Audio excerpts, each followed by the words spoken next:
एक त त्यहाँ विद्यार्थी सङ्ख्याको त तथ्याङ्क नै गलत छ कि सर। आजसम्म हाजिर कपीमा हाजिर गरेको क्या म्यामले गर्नुहुन्छ स्टुडेन्ट सङ्ख्या बढाएर अनि हामीले त बढाएर राख्न हामी जाँदैनौँ। त्यही भएर मलाई त्यो बोर्ड लेख्न दिनुहुन्छ कि मलाई आजको उपस्थिति भन्नेवाला बोर्डमा म मिति चाहिँ मिलाइदिन्छु। मिति र बार मैले सधैँ लेख्छु। त्यो काम तपाईँ गर्नु लाउनु भएको छ। अब काम लागेपछि रेल लगाइदिएपछि मैले गर्नै पर्छ। मैले मिति पनि लेख्छु, मैले बार पनि लेख्छु। उपस्थित सङ्ख्या चाहिँ तपाईँ नलेख्नु। मैले चाहिँ जति उति लेखिदिन्थेँ। जतिजना उपस्थित छ उति लेखिदिन्थेँ। पोहोर साल 118 हो कि 118 भन्दा मैले कहिले पनि 119 विद्यार्थी उपस्थित भएको थाहा छैन। अनि मैले लेख्दाखेरि मैले 118 लेखेपछि अनि म्याम आएर मेटेर त्यसलाई अब 218 बनाउने हो कि 204 बनाउने हो कि अनि 197 यस्तो कि म्यामले पढाएर लेखिदिने कि काम नगरौँ। भोलि हामी पनि समस्या आउनसक्छ भनेर हेड सर नफसिकन प्रधानता नफसिकन तपाईँहरू कहाँ पढ्नुहुन्छ? मैले भन्छु खुर्का लेख्नु न, खुर्का लेख्नु भन्नुभयो म्यामले अस्ति मलाई लास्ट दिनमा पनि। अनि म तपाईँले खुर्का लेख्नु भने नि लेख्दिनँ म्याम। तपाईँले ल्याउनु एउटा इमेजबाट त्यो के लेख्ने होला ल्याउनु तपाईँले लेख्नु भनेपछि त्यो निकाल्नु अनि मलाई एउटा पेपर ल्याउनु। पेपर तपाईँले साइन गरेर ल्याउनु। फेरि मैले लेख भनेको हो भनेर साइन गरेर ल्याउनु। म बल्ल लेख्छु, नत्र मैले नाम त मैले त सक्दिनँ। यस्तो झुटो काम गर्न चाहिँ म सक्दिनँ। त्यही थियो नि, बाहिर कभरअपमा त्यति हुन्थ्यो। एउटा फिजी क्लासको चाहिँ बच्चाहरू बाहिर कभर। अरू सब स्टुडेन्ट फेक हो तपाईँको बुझाइमा? खै के हो सर, यो अब बाहिर म टाउको गन्दाखेरि हुँदैन। यो इमिसमा कसरी चलिरह, यो इमिस भनेको त एउटा सफ्टवेयर हो। राज्य निकायलाई हामीले यथार्थ डाटा दिएर सहयोग गर्नुपर्ने ठाउँ। तपाईँ इमिसमाथि नै शङ्का छ तपाईँलाई? मलाई इमिसमाथि नै शङ्का छ। रियल बच्चा इसिडीमा 15-13, म्यामको नि 15 होइन, म्यामको जम्मा 18, 70 जना। म्यामको 18 हो। 18 अघि त्यो अस्ति भर्ना भयो कि 17 थिए 18 भए 70 नै छन् भनौँ न। 70 अझै बढी छन् कि होइन? यो चाहिँ रियल बच्चा हो इसिडीको मात्रै। इसिडी भन्दा माथि चाहिँ कति छन्? लको चाहिँ 105 छ होइन? इसिडीमा 35 जना विद्यार्थी बढाएर लको 105 पठा छ के 83 सालमा। इसिडीमा चाहिँ अनुगमन आउने बेलासम्म बढ्न नि सक्छ। कतिजना छन्? 3 क्लासमा 12 हो। गौरी आउनु भयो भने 13। 3 मा 13 प्लस 2 मा 17। 3 मा 13 नि थोरै होइन कि, पहिला पनि 13 थिए। 4 मा 10, 3 मा 13, 2 मा 17, 1 मा 14, 54 जना छन्। 54 मा 70, 54 प्लस 70 124। अनि यिनीहरूमा 117, 118 त उपस्थित हुन्छन्। अब टोटल त्यही 20, 124, 125 जस्तो लागेको थियो। 124 भनेको विद्यार्थी सङ्ख्या तपाईँले भनेअनुसार त आधा भयो, लगभग आधी। 100 कति भन्नुभयो? 120 को एराउन्ड भयो, थोरै तलमाथि होला। गत साल? हजुर, गत साल नि त भन्दा धेरै विद्यार्थी त्यहाँ हुनुहुन्न। अहिलेको यो वर्ष कति छन् विद्यार्थी? अहिलेको यो साल त तपाईँ आफै गरेर गर्नु भएको छ? तपाईँ आफै विद्यालय व्यवस्थापन समितिको अध्यक्ष? नै मैले एक दिन त्यो 120 भन्दा बिलो नै हुनुहुन्छ अहिले पनि। एउटा रजिस्टरमा भदौ असोज कतिसम्म पुगिसके थियौँ। मङ्सिरकोमा 12 हो। त्यत्रो महिनाको फेरि नयाँ रजिस्टरमा सारेर सबै अब कहिलेकाहीँ त पुरानो हाजिरी रजिस्टरमा हाजिरी गरेका थिएनन्। नाम एडमिसन भएका तर नआएका तर पछि फेरि मिलाएर गर्नु पर्यो। सर्लक्कै त्यत्रो महिनाको हाजिरी फेरि लेखेर कति टाइम वेस्ट भयो, कति त्यो प्रत्येक हेर्दै लेख्न पर्यो। अनावश्यक हो कि फेरि त्यो 2 चोटि गर्ने मैले क्लासमै गएर 120 भन्दा बिलो नै हुनुहुन्छ। के हो त खास विद्यार्थी सङ्ख्या अब तपाईँलाई पत्याउने कि प्रधानाध्यापकको कुरालाई पत्याउने कि इङ्ग्लिसलाई पत्याउने कि महानगरलाई पत्याउने कि कसलाई पत्याउने? बच्चाहरूको टाउको गनेर जान्थे। अनि म्यामलाई के हो म्याम विद्यार्थी सङ्ख्या पोहोर भन्दा अहिले बढेछ कि घटेछ कि? प्रिन्सिपल म्यामलाई? हजुर, म्यामलाई सोध्थेँ, म्याम बच्चाहरूको सङ्ख्या बढेछ कि घटेछ कि? उस्तै छ भन्दाखेरि उस्तै छ म्याम, कोही आउँछन् कोही जान्छन् भन्नुभयो उहाँले। अनि तर मैले चाहिँ बच्चा गन्दाखेरि त यति देख्दिनँ। यति भन्नाले उहाँले म नियुक्ति भएपछि पनि उहाँले 205 जना छन् लगभग भन्नुभएको थियो उहाँले। अनि त्यसो मैले गन्दाखेरि त यति देख्दिनँ म्याम, कसरी फरक पर्यो भनेको। होइन, विद्यार्थी आउने जाने भइरहेछन्, अन्तिम इक्जामसम्म पनि आइरहेछन् भन्नुभयो। मलाई उहाँको त्यो एन्सरमै डाउट लाग्यो। विद्यार्थी आउने जाने भइरहेछन् भने विद्यार्थी त जहिले आउँछन् त्यहिलेबाट इन्ट्री हुने हो नि त विद्यालयमा। हाजिर रजिस्टरमा आएपछि ल 2 क्लासमा पढेको बच्चा पनि 2 महिना 3 महिना आएन भने त ऊ जब आउँछ त्यसपछि नै भर्ना भएर ऊ त्यो विद्यालयको विद्यार्थी हुन्छ नि त। यहाँ चाहिँ अनि मलाई त्यसमै एकदम शङ्का छ, विद्यार्थी सङ्ख्यामा एकदम शङ्का छ। यो किन भइरह भन्ने अब उहाँ गर्नेलाई नै थाहा होला। भनेको तपाईँले त प्रधानाध्यापकलाई यति ठुलो आरोप लगाउनु भयो कि यो फेक विद्यार्थी छन् त्यहाँ। म अस्ति इन्टरभ्यू दिइराख्दाखेरि मलाई चाहिँ त्यो गलत कुरा त्यति बेला गलत कुरा पनि यो गलत गर्नुभयो है म्याम भनेर भन्न नसक्नाले नै मलाई आफैलाई पश्चाताप भएर म अहिले यहाँ आउँदैछु। म्यामले त्यो स्कुलमा कस्तो छ भने सर म्याम त हुनुभन्दा अगाडि शिक्षक हो नि त। त्यहाँ जुनसुकै सिचुएसन आयो र अरू कुनै केही कारणवश उहाँ फुर्सदिलो हुनुहुन्छ, अरू म्यामहरूले क्लास लिन पाउनु भएन भने त उहाँ गएर त्यो क्लास लिइदिनुपर्छ नि। त मेरो बच्चा त्यहाँ 2 वर्ष पुरा पढ्यो, 2 वर्ष बढी पढ्यो। पुरा 2 वर्ष पढ्दाखेरि एकचोटि चाहिँ के भयो भने नेपाली म्यामको हस्बेन्ड एक्सिडेन्ट भएर काठमाडौँ जानुभयो। उहाँ 8-10 दिनसँगै समथिङ 1 हप्ता एब्सेन्ट हुनुभयो। इक्जामको एकदम मुखमा पुगिसकेको थियो, कोर्स धेरै नै बाँकी थियो। त्यस्तो बेलामा पनि उहाँले आएर क्लास लिन सक्नु भएन कि एक दिन पनि क्लास लिनु भएन भने उहाँबाट चाहिँ हामीले शैक्षिक सुधारको चाहिँ के आशा गर्ने? उहाँले झुट बोल्नुभयो। 4वटा पिरियड, पहिला 3वटा पिरियड 3टा क्लास, हजुर अहिले 4वटा पिरियड लिन्छु भन्नुभएको थियो। त्यसमा पनि यथार्थ छैन। म्यामले सेरोफेरो पढाउँछु भन्नुभयो। त्यहाँ बच्चाहरूलाई अहिले म्यामले अब पाठ सिकाएर बच्चाहरू साना बच्चाहरू हुन् बोलिदिए भने भगवान् जानु, नत्र त्यो सिकाए पनि म्यामले सेरोफेरो पढाउनुहुन्छ। प्रिन्सिपल म्यामले भनेर बच्चाहरूले भने पनि तपाईँले 2 क्लासमा हुँदा सेरोफेरो कसले पढाएको थियो, 3 क्लासमा सेरोफेरो कसले पढाउँछ भने नि बच्चाहरूलाई त कहिले पनि पढाउनु भएको थिएन।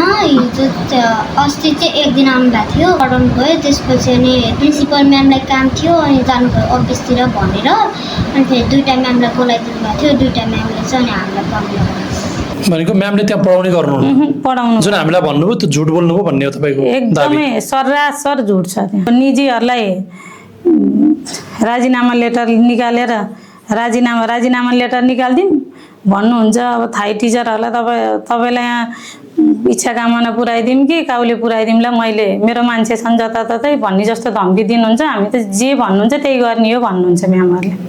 अब त्यहाँ मैले देखेको अलिकति नैतिकताको हिसाबले नि त तपाईँहरू आएपछि जाँदाखेरि नि 2 क्लासको बच्चाहरू बाहिर बसिराख्नु भयो रहेछ। त्यहाँ उहीँ म्याम एकाउन्टेन्ट म्याम चाहिँ अब यता के काम छ भनेर प्रिन्सिपल म्यामले बोलाउनु भयो।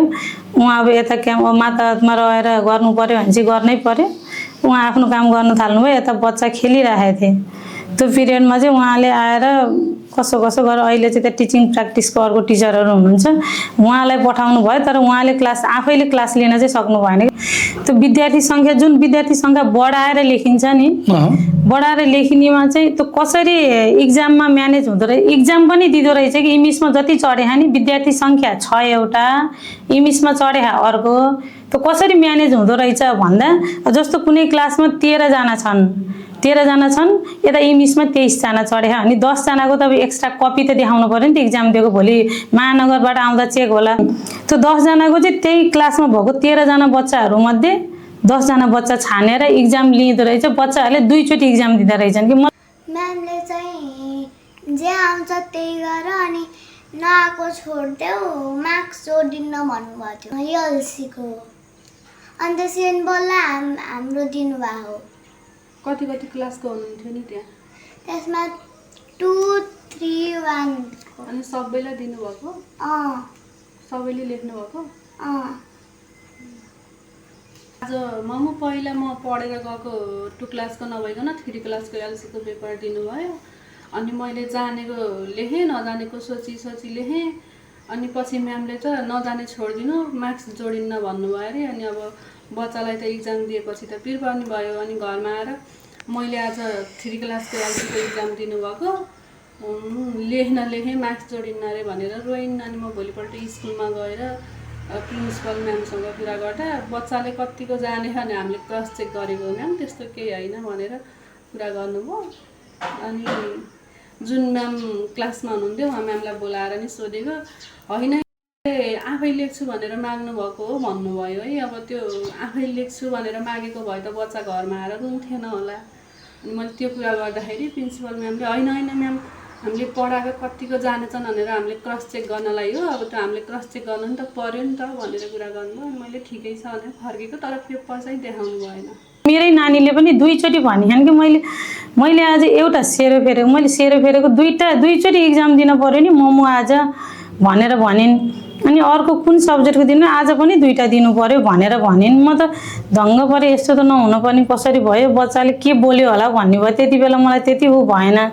अनि पछि अहिले जब यहाँ गुनासोहरू सुने यसरी हुन्छ यहाँ भनेर भनेपछि चाहिँ ओ माइ गॉड मेरो नानीले भनेको त ठिक रहेछ, बच्चाहरूले त असत्य त बोल्दैनन् यस्तो भनेर उहाँको व्यक्तिगत के स्वार्थको लागि यति गर्नुभयो। विद्यालय बनाउनै हो भने हामीले सबै दाबी गर्नुहुन्छ फेरि मर्ज हुन लागेको विद्यालय, मर्ज भइसकेको विद्यालयलाई मैले यतिको बनाएको छु भन्ने उहाँको दाबी छ। फेरि अब मर्ज तपाईको र पृथ्वीनाथ बीच पाके छ चाहिँ के पाक्न मेरो व्यक्तिगत स्वार्थ, म न कुनै म राजनीति पार्टी मिलेन कि पार्टी त विचार मिलेन कि म अहिलेसम्म कुनै पार्टीमा विद्यालय व्यवस्थापन समितिका अध्यक्ष पनि त पार्टीका हुन्छन् भन्ने हामीले बेला बखत म अहिलेसम्म कुनै पार्टीमा आबद्ध पनि छैन।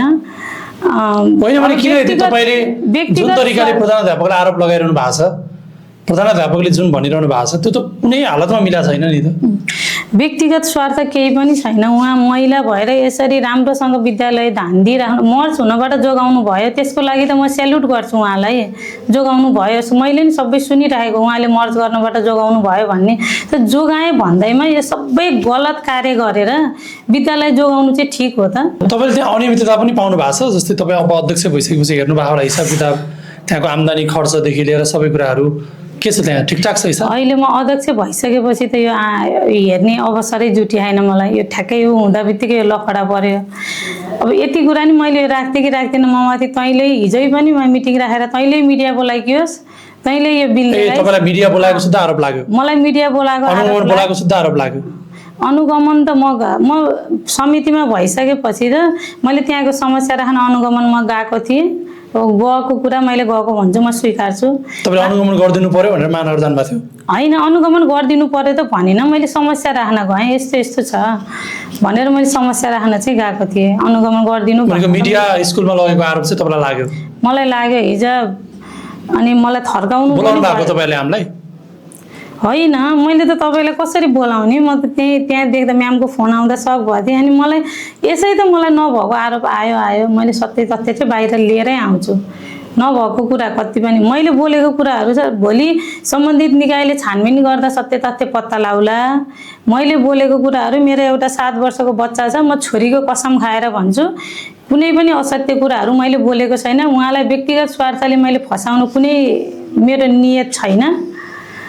मैले दिवा खाजा विद्यार्थी संख्या ओके, विद्यार्थी संख्या नै यकिन छैन। पहिलो कुरा विद्यार्थी संख्या विद्यालयमा कति उपस्थित हुन्छन् अनुपस्थित हुन्छन् त्यो कुरा नै यकिन नभइसकेपछि अब विद्यालयको दिवा खाजा जुन भरतपुर महानगरपालिकाले 5 रुपियाँ दिन्छ, सङ्घीय सङ्घले चाहिँ केन्द्रले चाहिँ 20 रुपियाँ दिन्छ होइन एउटा विद्यार्थीको हकमा। हजुर हजुर। 25 रुपियाँ जुन महानगरबाट जुन तरिकाले महानगरबाटै आउँछ सङ्घको पनि जोडिएर, त्यो 25 रुपियाँबाट आउँदै गर्दाखेरि अब विद्यार्थी संख्या नै यकिन छैन भनेपछि यो दिवा खाजामा चाहिँ ठिकठाक छ त? दिवा खाजामा पनि मैले के छ तपाईँको गुनासो के छ? शिक्षकहरूसँग गफ गर्नु भयो होला, अभिभावकको पनि त केही गुनासोहरू छैन? गुनासो सुन्दाखेरि दिवा कस्ता गुनासो छन् यो दिवा खाजामा? त्यही नै हो। अस्ति भनेको एक त अब मासु यसरी शिक्षकको घरमा मैले सुन्नमा आएको थियो। हामीले भनेको कुरा ठिक हो, शिक्षक र प्रधानाध्यापकलाई पुलाउ र मासु पाक्छ, विद्यार्थीलाई विद्यार्थीको खाजाबाट मासु पाक्दै गर्दाखेरि पाक्छ। यतापट्टि विद्यार्थीलाई मासुको झोल र भात, हजुर, र प्रधानाध्यापकलाई र शिक्षकलाई पुलाउ र मासु हो। हजुर। त्यो तपाईँले देख्नु भएको छ? मैले देखेको त छैन, मैले सुनेको चाहिँ छु। मैले धेरै सुनेको छु। उहाँले मैले के चाहिँ देखेको छु भने म विद्यालय जाँदै गर्दा 2-4 चोटि नै देखेको। टिफिनमा के जान्छ त्यो भित्र मलाई थाहा छैन, तर टिफिन बोकेर किचनको दिदीले उहाँको स्कुटरभित्र लगेर राखेको चाहिँ मैले देखेको छु। ए घर पनि लानुहुन्छ उहाँ? अब खै कहाँ लानुहुन्छ, मैले स्कुटरभित्र राखेको चाहिँ देखेको छु। मैले नै देखेको छु त्यो चाहिँ। सायद म जस्तो 2-4 जना अरू प्यारेन्ट्सले नि मैले त संजोगले देखेँ भने पक्कै देख्नु भयो होला अरूले नि। तर बच्चाहरूको मासु खाँदाको दिन चाहिँ म्यामहरूलाई पुलाउ पाक्छ। त माने मैले पुलाउ खाएँ त उहाँहरूलाई हामीलाई चाहिँ बच्चाको झोलमा नमिलाऊ, पुलाउ डेली नै पाक्छ। 1-2 किलो मासुमा ग्रेभी बनाएर भुजा चिउरासित नखाने रे उसमा म्याडम मान्नुहुन्न कि पुलाउ पनि 1 किलो 1.5 किलोसँग 3 किलोसँग पाक्छ। खाने यति घर बन्छ। पहिले त प्रिन्सिपलले लानुहुन्छ मिठो चिज हुँदा अब मलाई ल्याइदेऊ यहाँ अब जस्तो आफूहरूले खानुहुन्छ होइन खानुहुन्छ त आफूले खाएको दुःख हामीले उठाएर ल स्कुटरमा राखिदिनु त होइन नि आफ्नो चिज त आफै उठाउने पहिला सुरुमा आएर मलाई स्कुटर धोइदेऊ नानी मेरो भन्नुभयो अनि मलाई के परेर मैले गरेन राधिकालाई लाउनुहुन्छ स्कुटर राधिकाले धोइदिनुहुन्छ प्रले चाहिँ यसरी लाने गर्नुहुन्छ भन्ने नै पाएको थिएँ मैले त्यो दिवा खाजामा नि अब त्यति सन्तुष्ट बच्चाहरू छैनन् अब कम्प्लेन त आइरहेको हुन्छ अनि खासै राम्रो छैन भन्ने हुन्छ मासु चाहिँ भातसँग खान दिनुहुन्छ भात नि थोरै दिनुहुन्छ मासु चाहिँ 2 पिसभन्दा बढी चाहिँ दिनुहुन्छ हाम्रो स्कुलमा दुध पनि पुरै 1बाट 1 कराई जति पानी हालेर दिनुहुन्छ अनि त्यसपछि अनि ब्रेड पनि हामीले त्यही बेन्चीमा हालेर खानुपर्छ अनि फेरि यतिकै खानेपानी पनि त्यही पोखरै हो जहाँ पनि हजुरलाई मात्रै कि अरू क्लासबाट पनि ल्याउनु भएको अरू क्लासबाट पनि ल्याउनु भएको थियो एउटा